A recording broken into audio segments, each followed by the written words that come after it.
depressions in history.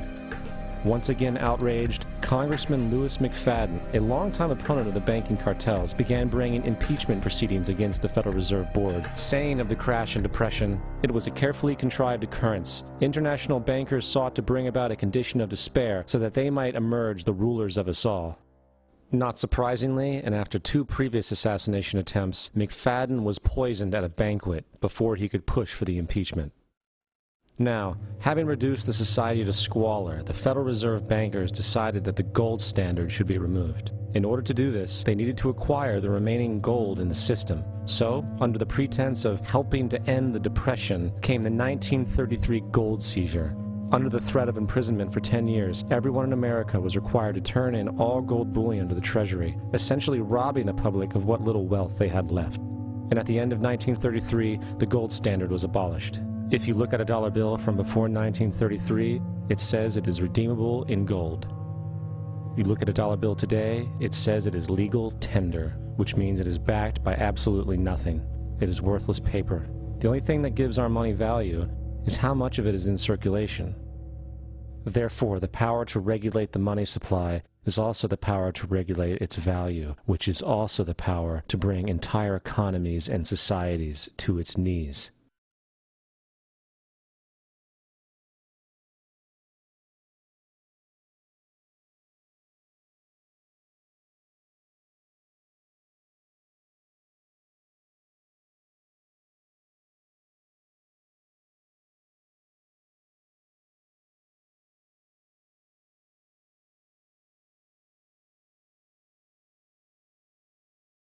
They create money out of nothing.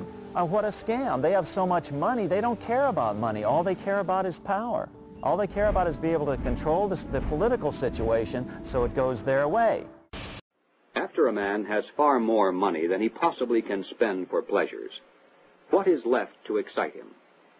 For those with a ruling class mentality, the answer is power, raw power over other human beings.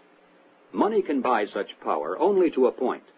Beyond that, politics is the sport, and world politics is the ultimate game.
On the outskirts of the national capital today, black limousines with darkened windows converged on a hotel where private security guards imposed ironclad control.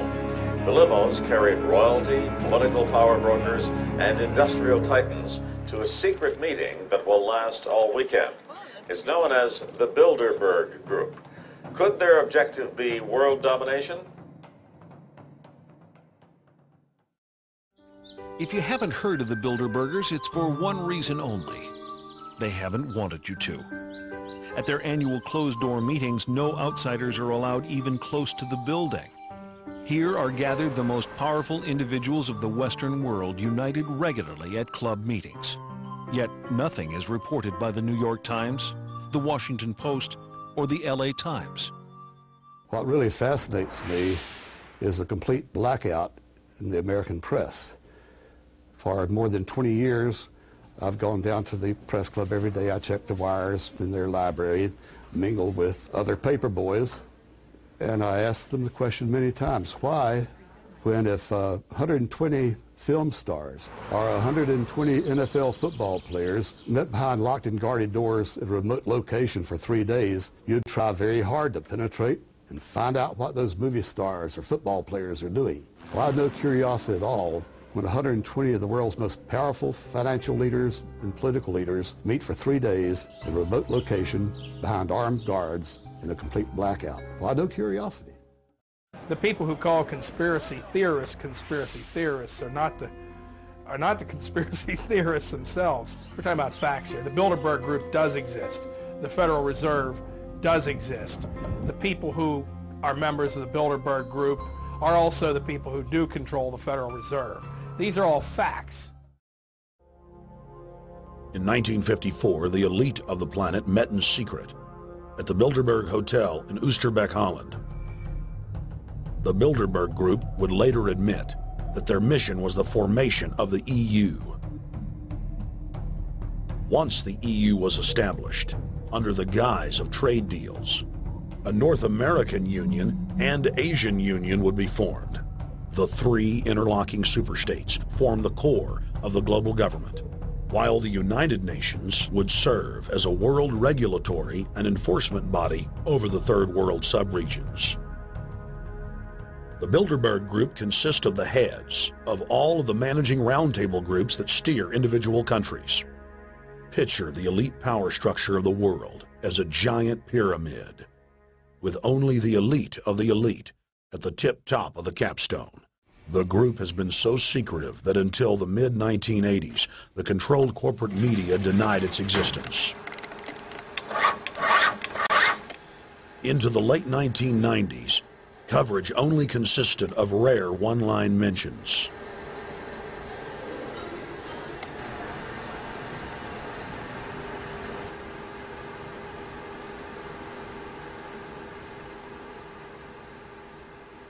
With the rise of the alternative media, their stranglehold on information has begun to slip. What we do hear coming out of those meetings is incredible about the plans of the New World Order to consolidate power. Political power and economic power coming together at the highest level. But what I call the lapdog media, the controlled media in this country, you would think that they would be going to court, crying freedom of information, open meetings, sunshine law, and all of these things, but the silence is deafening. Why is it the major media would deny this? Let's look at the ownership of the major media. Let's look at the roster of, say, the Bilderberg meeting. Katharine Graham owns the Washington Post. Katharine Graham has been to the Bilderbergers. Conrad Black, one of the largest media barons in Canada and Europe, has not only been to these meetings, but he has hosted the meeting just a few years ago. Every year they meet in secret, and there is an absolute news blackout. There is never anything reported in any of those papers. David Rockefeller himself thanked the media for keeping this all hushed up.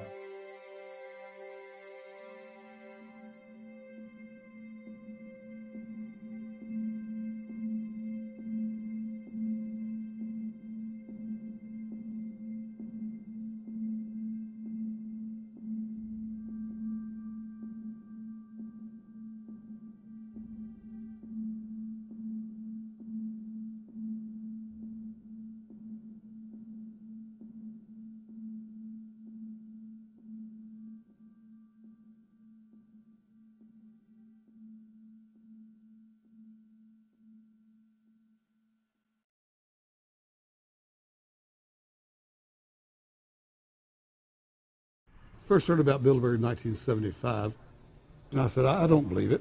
That's not possible. Who in hell's Bilderberg? I spent 20 happy years with metropolitan newspapers. All the wires are clicking at my ear. That could not happen without me knowing about it. And the thing that first impressed me most was columns in 1957 by the late, great Westbrook Pegler, widely syndicated columnist. He wrote 2 lengthy columns about how approximately 100